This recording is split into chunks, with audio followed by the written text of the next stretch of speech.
अस्सलामु अलैकुम।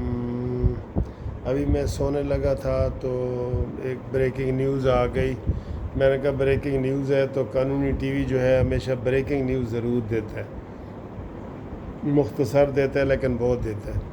अच्छा जी, ब्रेकिंग न्यूज़, इसके ऊपर आपने कमेंट ज़रूर करना है। ब्रेकिंग न्यूज़ ये है कि अमेरिका की एक रियासत में एयर शो हो रहा था, जैसे हमारे एयर शो होता है ना जहाज़ों का, एयर शो हो रहा था। और उस एयर शो के दौरान दो जहाज़ ऐसे उड़ते हुए ऐसे आपस में ऐसे टकरा गए, बिल्कुल ऐसे टकरा गए। और EA-18 जहाज़ का नंबर था, मेरे ख्याल है नाम था, तो वो दोनों तबाह हो गए, दोनों जहाज़ एयर शो में। तो अब ये तहकीकात हो रही हैं कि जनाब ये कैसे हो गया है। ये फिर हम लोग तो यही कहेंगे कि फिर ये कुदरत का कारनामा है। और अमेरिका का पता है, जैसे हम इंडिया को कहते हैं ना 08, ये है ना छेड़ है 08, तो अमेरिका के कितने जहाज़ तबाह हुए हैं? 39 जहाज़ पहले तबाह हुए थे, तो आप उसे कह सकते हैं 041। 41 जहाज़ अब तक ईरान के अमेरिका के तबाह हो चुके हैं।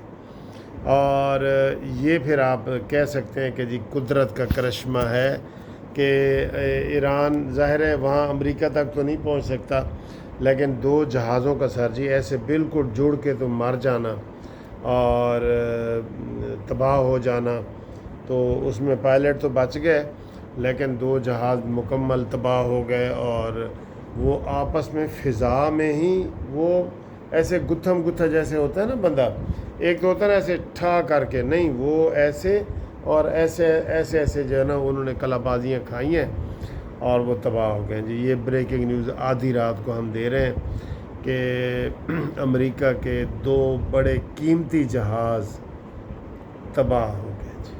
ठीक है, अमेरिका सबक सीख लो और आइंदा तौबा तैब कर लो और किसी को मासूम को नाजायज़ तंग ना करो। नहीं तो मैं सर जी, लोग ये कहते हैं ना, मैं अक्सर ये कहता हूँ, लोग कहते हैं जी क़यामत वाले दिन सारा बदले मिलेंगे। वो तो अल्लाह की मर्ज़ी है ना। जो दुनिया में किसी के साथ ज़्यादती करेगा उसको दुनिया में ज़रूर बदला मिलेगा, ये ज़हन में रख लें। आज तक बड़ी बड़ी जो कौमें आई हैं, हम उसका कोई क़यामत वाले दिन उसका हमें पता चलेगा कि जनाब इनके साथ ये ज़्यादती हुई है। हम इधर ही देख नहीं रहे, इधर ही देखें रूस के कितने टुकड़े हुए, अमेरिका के टुकड़े होने वाले हैं। उससे पहले बड़ी बड़ी ताकतें हैं जी, और रूम और फारस और फलाना और ये वो सबको ऐसी बड़ी बड़ी ताकतें तबाह हुई हैं, वो दुनिया में हुई हैं, क़यामत वाले दिन नहीं हुई। इसलिए आपने अगर किसी के साथ आप ज़्यादती करेंगे आपको दुनिया में उसका बदला मिलेगा, ये ज़हन में रख लें। मरने से पहले आपको ज़रूर बदला मिलेगा। बिल्कुल मैं आपको सही पूरे तजर्बे की वजह से ये सारा निचोड़ आपको बता रहा हूँ कि आप दुनिया में किसी इंसान के साथ किसी के साथ धोखा करेंगे, किसी के हक मारेंगे, आपको दुनिया में सज़ा मिलेगी। आखिरत का तो सर हम अल्लाह पे छोड़ दें ना, वो तो अल्लाह के ऊपर है कि वो सज़ा देता है या नहीं देता। तो बहरहाल ईरानी जश्न मना रहे हैं और मैंने कमेंट्स भी पढ़े हैं, सारे लोग कह रहे हैं शुक्र अल्हम्दुलिल्लाह शुक्र, इस तरह की बातें कर रहे हैं। इनके जहाज़ तबाह होने से 4 पायलट थे, पायलट सारे बच गए। ठीक है सर जी, तो ये ब्रेकिंग न्यूज़ आप कानूनी टीवी की तरफ से कबूल करें। आपका बहुत बहुत शुक्रिया, थैंक यू, अल्लाह हाफिज़।